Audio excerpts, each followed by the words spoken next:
Back to my channel mga boss. Ito may panibago na naman tayong ginawa. Isa itong Toyota Innova 2018 model. Ang problema nito mga boss, si Busing kinargahan na nila ng freon to, mga almost 2 months na daw. Pero ilang araw lang nawala ang freon. Nawala ang lamig ng kaniyang Innova. Okay. Dito nakita natin mga boss, ang problema niya, napalitan na natin ng dito clutch pan. Ito, bago na ito mga boss, hindi lang natin napakita dahil busy tayo, wala tayong cameraman, mag-isa lang tayo dito sa shop.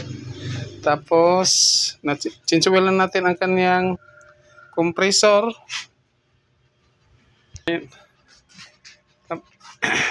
Ito pakita ko sa inyo na vacuum na natin. Ayan. Yan, ang negative 30 na siya mga boss. Pansin nyo, from 0 to negative 30. Ayan, dito 0 to negative 30. Ayan, na-vacuum natin to ng mga 10 to 15 minutes. Tapos sinalinan natin ng coolant dahil tinanggal natin to kanina. Ito drain ang kanyang coolant. Okay, now open pa natin ang kanyang takip dito sa kanyang coolant. Okay, karga na tayo ng freon mga boss. Ayan mga boss, karga na tayo ng freon. Ayan, siyempre huwag kalimutan mga boss, nakatawag ang ating tangke ng ating freon. Ayan, isopin na natin yan, gumamit tayo ng ating mahiwagang timbangan. Ito, karga na tayo, pasingawin muna natin. Ayan, okay, karga na tayo mga boss. Saan ang siya po boss?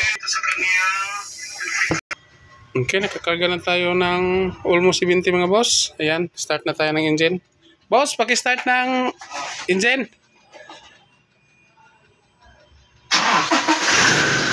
Ayan. Tapos on ang ise. On ang ise. Aircon. Aircon on. Ayan mga boss. Ayan, dagdag pa tayo.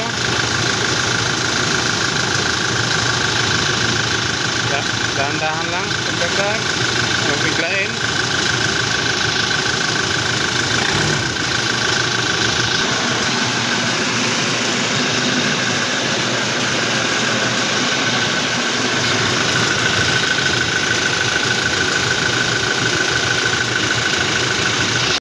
Ito na tayo sa loob mga boss. Ayan, nag-usap tayo. Ayan, dito lumamig na siya. Ayan, unti nang lumamig. Okay, magdagdag pa tayo dito doon mga boss dahil kulang pa sa ating timbangan. Pagkaganda pa ng sasakyan ni Busing. Kulang lang ng aircon. Pero promise ko sa kanya, pag hindi ko na ayos ang kanyang AC, hindi ako magpabayad sa kanya. Pero ngayon, lumalamig na, makabayad na ako ni boss. Pero di bali mga boss, ito naman ako. Bumibigay ako ng warranty sa aking ginagawa. 3 months warranty ako sa lahat ng mga ginawa ko ng mga car aircon. Para satisfied talaga si customer natin. Okay. Ito mga boss, dagdag pa tayo doon sa harap. Ito, ang setting niya. Perfect. Ayan, andito pa tayo mga boss. Ayan, dagdag pa tayo. Tingnan nyo ang kaniyang low side yan. Ayan, nag-mount na. Indikasyon yan nga, super lamig na ang ating AC. Ayan mga boss.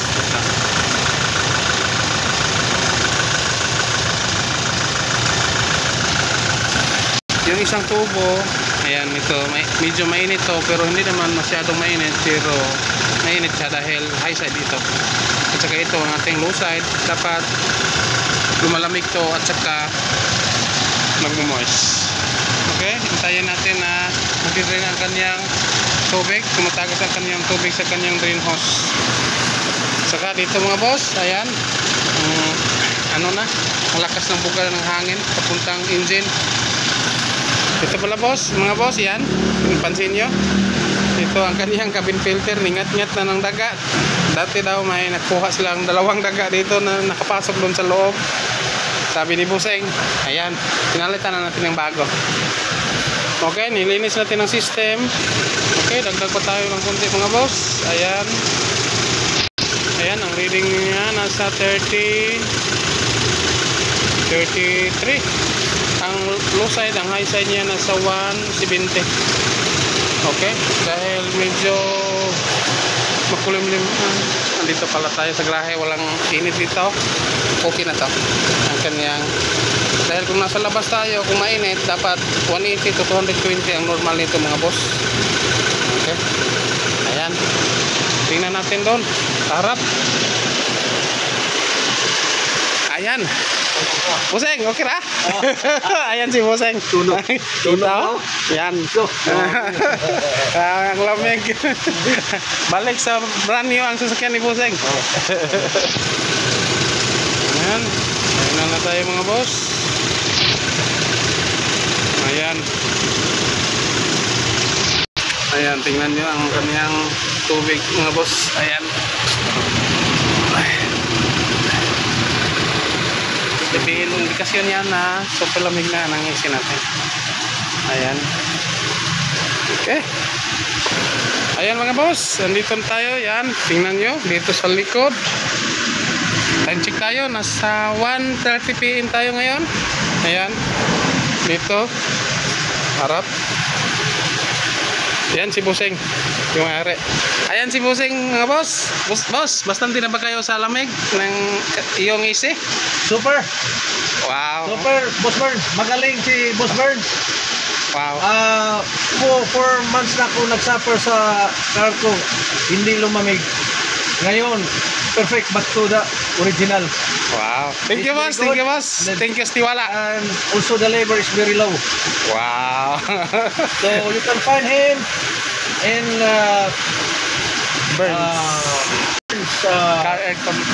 aircon specialist located at Kandanay Kandanay Store. Sikihor. Across the Nature Spring. It's easy to find it. Wow. So thank you Boss Bern for your help. Magaling kayo. God bless you. Okay boss, thank you boss. At saka dahil may daming sasakyan ni Buseng, kanyang rent a car ito. Pag hanapin nyo lang si Buseng pag magpupunta kayo ng Sikihor. Siguro Island Tour. Sikihor Island hopping kayo, island tour, padagat ba or pa bundok, andito si Buseng magano sa inyo. Hanapin nyo lang si Buseng, ito kanyang Innova, at saka ang dami pa niyang mga sasakyan na rentaban. Ano pa siya, Stargazer, yung van, mga Hiace, Toyota. Basta punta lang kayo dito sa Sikihor pag bakasyon kayo. Super ganda talaga dito sa Sikihor. Okay, mga boss. Boss, thank you boss. Thank you. Thank you, Stiwala. Thank you. Thank you.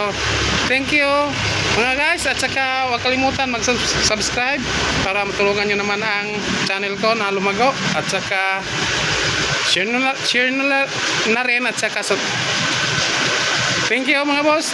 Thanks for watching. And thank you and bye-bye. God bless us all. Okay, ito ang sasakyan ni Buseng. Final reading tayo. Ayan. Ang reading natin nasa 40. Ang kanyang low side, ang kanyang high side nasa 180. Okay? Normal na normal sa kanya boss. Okay, balik na natin ito ang kanyang takip sa kanyang radiator. Ayan. Kanina mga boss, hindi pa natin na hindi natin ito mahawakan. Ngayon. Ayan. Well, super lamig na niya. Kanina di natin ito mahawakan dahil super init ito dahil sa kanyang clutch pan. Okay. Ayan. Okay na. Hanapin nyo lang si Pastor Nonoy pag pumunta kayo dito sa Sikihor.